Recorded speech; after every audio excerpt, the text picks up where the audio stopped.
Na hora que você quiser. Então, bora lá. Olá, pessoal. Bem-vindo, amigos da FluentCast, para mais um episódio aqui na IFAT.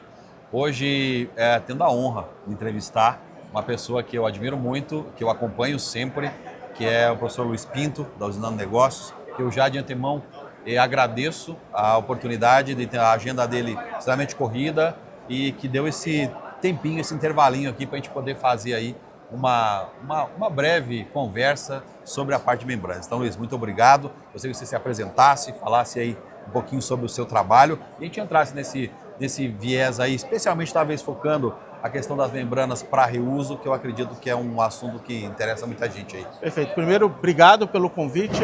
Sincronizar as agendas é difícil, né? Eu acompanho muito o trabalho de vocês também, acho que a admiração é recíproca e vejo que vocês também estão o tempo todo atarefados aí, seja em gravações e outro trabalho. Então, obrigado pela oportunidade de poder aqui falar com o seu público, falar com você e com o pessoal que está aí assistindo a gente. Luiz, uma pergunta que não quer calar, que é essa questão de como tu enxerga a aplicação das membranas, seja uma osmose, seja uma nanofiltração, né? Especialmente eu acho que a osmose, nesse processo de reuso, onde a gente acaba tendo muitas vezes uma escolha por moda e não necessariamente por uma necessidade.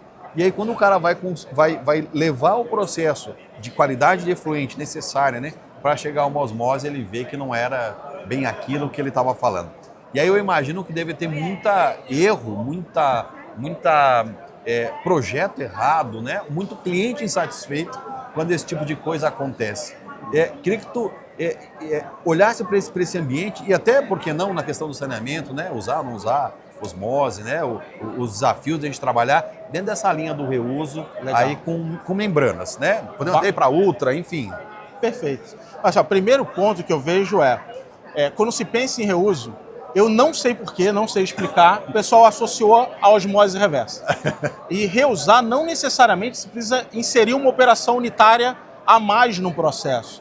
Usualmente a gente deveria, como raciocínio principal, buscar uma corrente de processo onde talvez uma determinada qualidade de água se encaixe com baixo nível de investimento.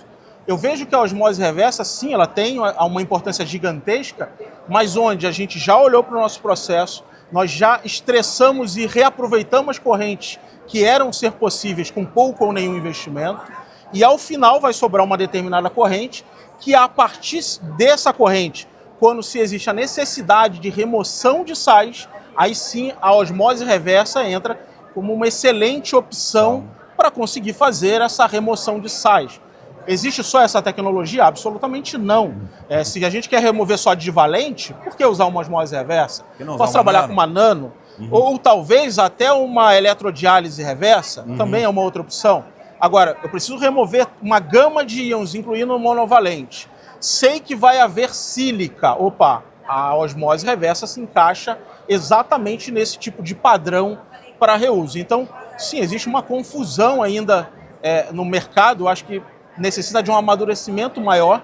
E para isso, acho que canais como o FluentCast, como a Usinando Negócio, ajudam a divulgar esse tipo de informação técnica e de qualidade para ajudar quem está aí, você do outro lado, a fazer a melhor decisão de rota tecnológica para aí sim se pensar em reuso. Então, acho que antes do problema com a osmose, a gente tem essa questão conceitual do que e como reusar a água, que a gente precisa elucidar mais. Esse é um ponto muito interessante que eu tenho trazido, aprendi numa aula sua, numa live, que eu achei muito interessante. Inclusive, quando coloquei isso na aula, eu falei, olha, isso aqui veio lá da Usinando Negócio, que era aquela ideia entre reuso descentralizado e reuso centralizado.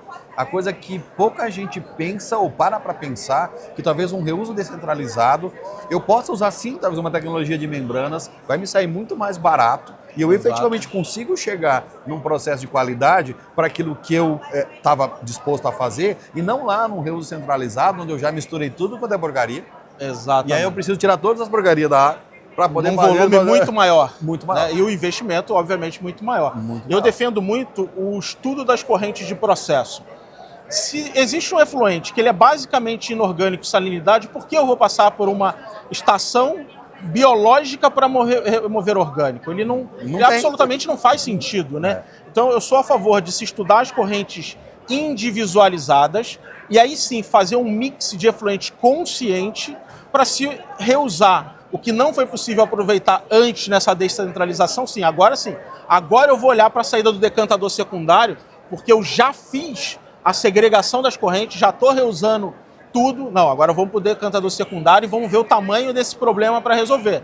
Tecnologia nós temos e muitas, basta a gente saber encaixar a tecnologia correta, na ordem correta, com a premissa certa, e aí acho que naturalmente o projeto vai se encaminhando aí para o sucesso. Uma coisa que eu vejo, muito, não sou especialista em membranas, a gente apenas é um usuário, e quando tu olha para a membrana hoje, membrana de osmose, então parece que quer pegar uma coisa só. Aí você vai olhar, você tem uma gama de possibilidade de membrana, daí eu falei, cara, você tem que saber o que serve para cada uma delas, mas, de novo, se você não sabe de onde você está vindo e onde você quer chegar, você fazer essa escolha fica mais difícil. A famosa frase, se você não sabe para onde quer ir, qualquer caminho serve. Qualquer caminho serve. E acho que esse é o ponto, né? Quando a gente vai olhar um projeto de reuso, né, eu vejo que, primeiro, falta o estudo mais completo da unidade de tratamento primeiro, para se ter uma boa caracterização da água. E quando eu digo boa caracterização, é entender mínimos e máximos, né, valor médio. Se você bota a cabeça no forno, o pé no freezer, na média a temperatura tá boa, né? No final você morreu e o pé ainda está congelado. Então, talvez não seja a melhor opção. E mais do que isso, olhar para as sazonalidades, porque a qualidade de água vai variar, os processos vão variar. Então a gente precisa ter uma base de dados que seja consistente, para que aí sim a gente faça o tratamento desse dado para se conseguir fazer um reuso. Porque se eu faço um reuso com guarda-chuva para 100% do caso, talvez o CAPEX não viabilize. Mas se eu conscientemente, essa é a palavra importante, conscientemente, consigo ver, não, eu vou fazer um projeto que eu vou atender 90% do caso, eu vou reusar. E os 10% que eu sei que terei um problema, não, essa vez eu vou desviar e vou dar uma tratativa à parte e não vão comprometer. Então, eu preservo o meu CAPEX investido, o meu OPEX vai ser mais baixo, ou seja, tudo vai ser mais viável, tanto economicamente como ambientalmente, já que eu vou recuperar ao máximo essa água. E eu acho que essa é uma baita de uma dica, porque eu vejo que muitas vezes a indústria... Eu participei no Sul de um projeto muito similar a esse que você falou, onde, olhando para todas as linhas que eu tinha de processo, e o que eu queria fazer, o objetivo era chegar na água para uma caldeira, né? Chegar na minha água efluente de reuso para uma caldeira. Só que é o seguinte, quando a gente for olhar, quando o pessoal, né, que fez o projeto foi olhar para tudo que tinha, cara, tinham 2 banhos lá de tratamento que eram absurdamente complicados quando eles iam... Atrapalhava todo o resto. Sazonalidade, então condutividade lá para cima, pH mudava um monte, atrapalhava a estação biológica, que era primordialmente de sanitário, vinha esse efluente que era industrial e acabava com a estação de tratamento.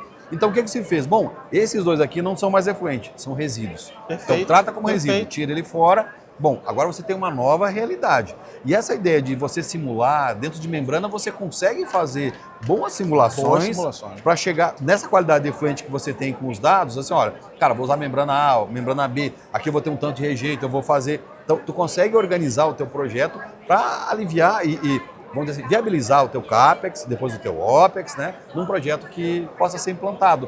Então, olhar para isso eu vejo que ainda é uma dificuldade, não sei se tu concorda, que é uma dificuldade da empresa entender que vale a pena investir em um cara de consultoria, tá aqui o Luiz Pinto, que é o cara, investir nisso para que eu possa olhar esses pontos e a partir dali fazer meu projeto de reuso. E não quase que partir do fim, o contrato para fazer o projeto de reuso, aí depois eu vi que tinha uma coisa que não dava certo, aí começa de trás para frente. Eu tenho uma frase que eu uso nos meus treinamentos, quando eu vou falar em projetos, e seja ele qual for, né?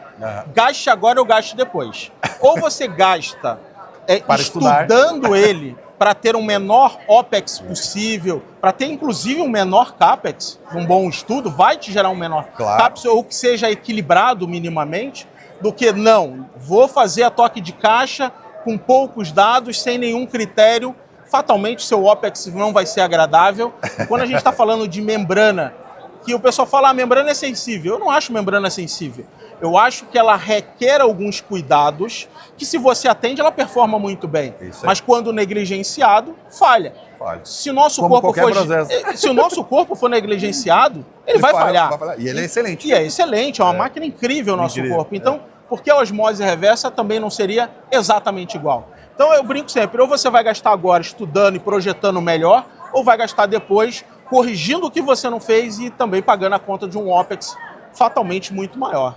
Eu acho isso assim muito interessante. Eu acho que, de novo, é essa dica que o pessoal precisa ter. Vamos olhar para aquilo que vamos entrar para dentro do processo. Eu acho que quando a gente pensa e fala em reuso, a gente precisa ter esse olhar muito mais associado ao processo, aquilo que gera meu influência do ponto de vista de qualidade, quantidade, claro, mas onde está sendo gerado? O que talvez eu possa tirar? Exatamente. O que talvez não deveria estar aqui?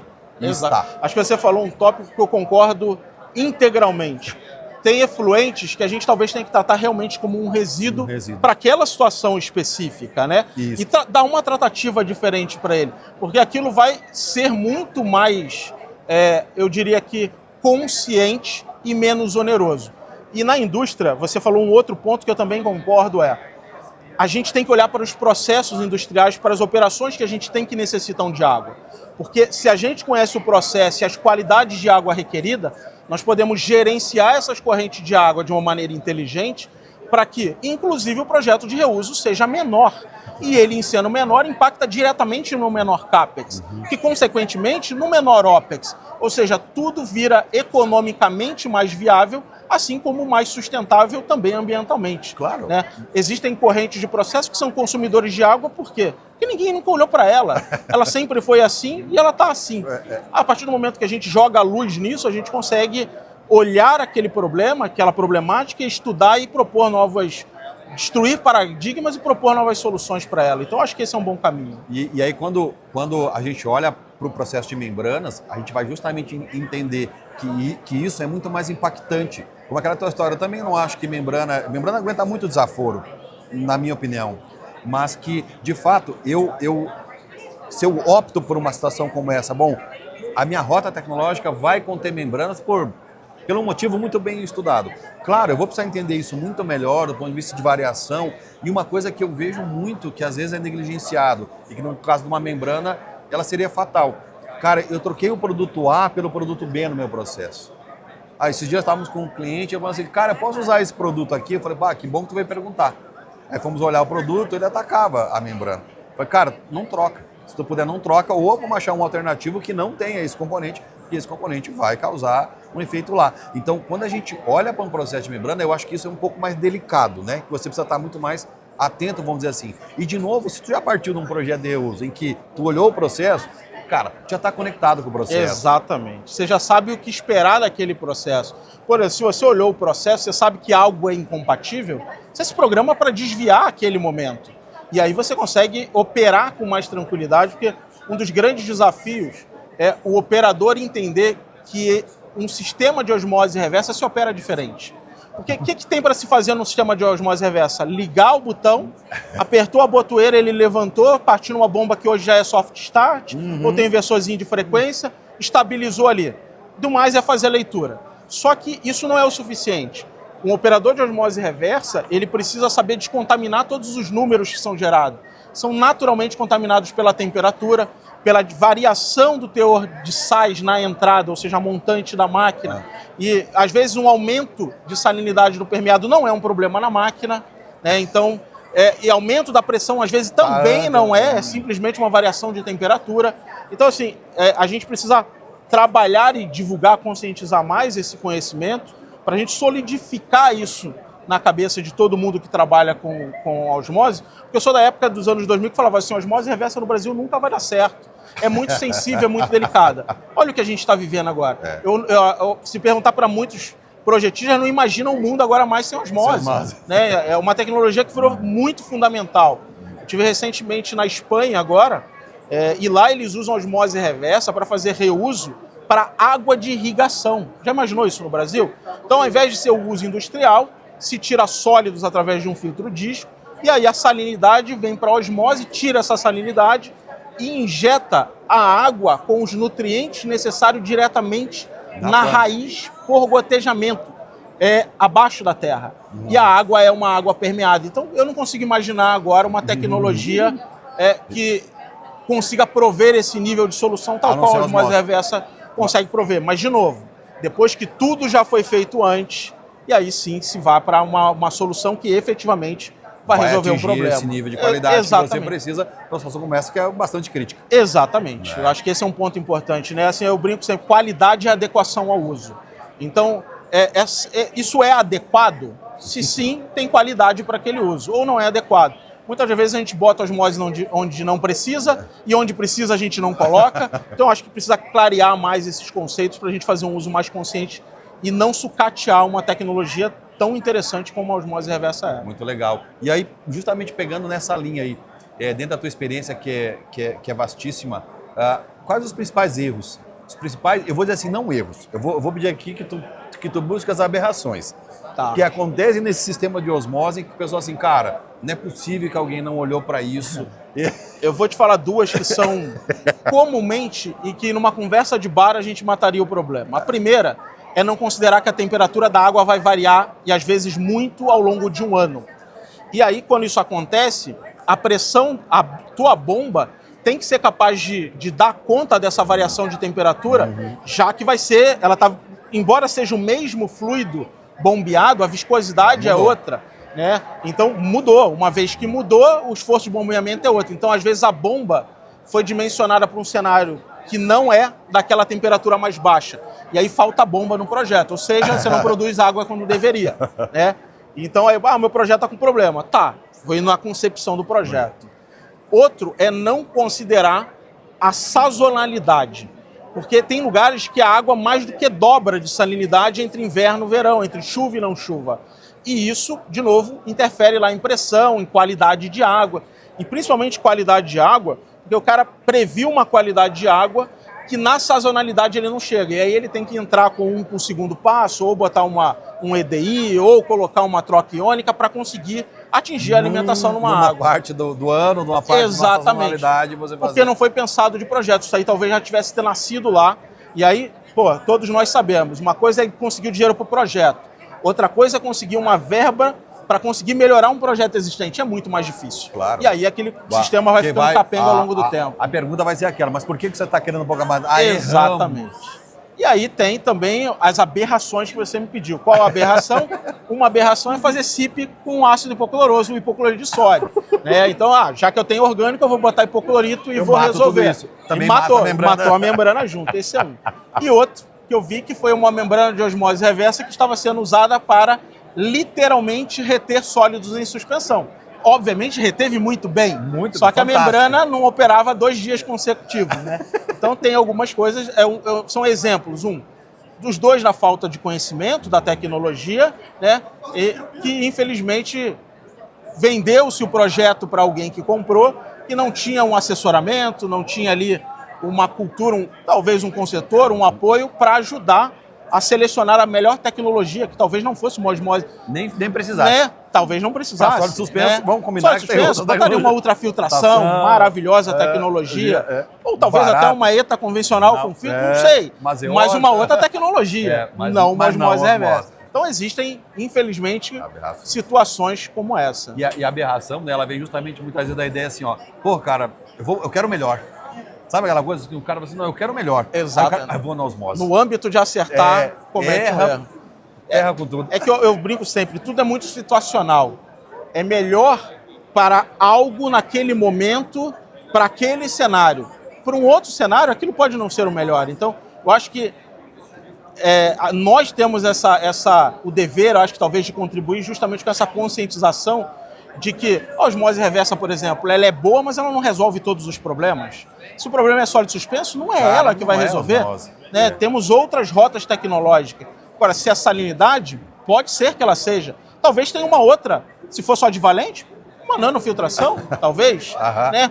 Tem o sólido suspenso, talvez uma nanofiltração que também seja capaz de remover sólido, que já existe. Então, dá para acoplar em uma mesma tecnologia e resolver problemas múltiplos. Mas, de novo, de uma maneira muito consciente E a engenharia não é tentativa e erro. É trabalhar com dados, fatos, muitos fatos, para se conseguir chegar numa solução que seja racionalizável. Né? E aí, de novo, a gente volta lá no início do episódio, né?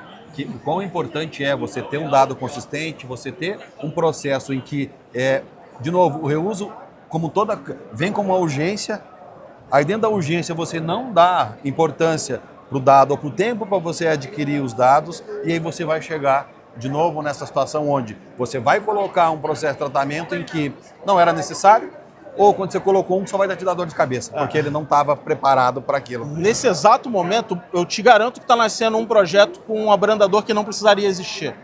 Então, o pessoal com medo de errar, todas as osmoses agora estão botando abrandador.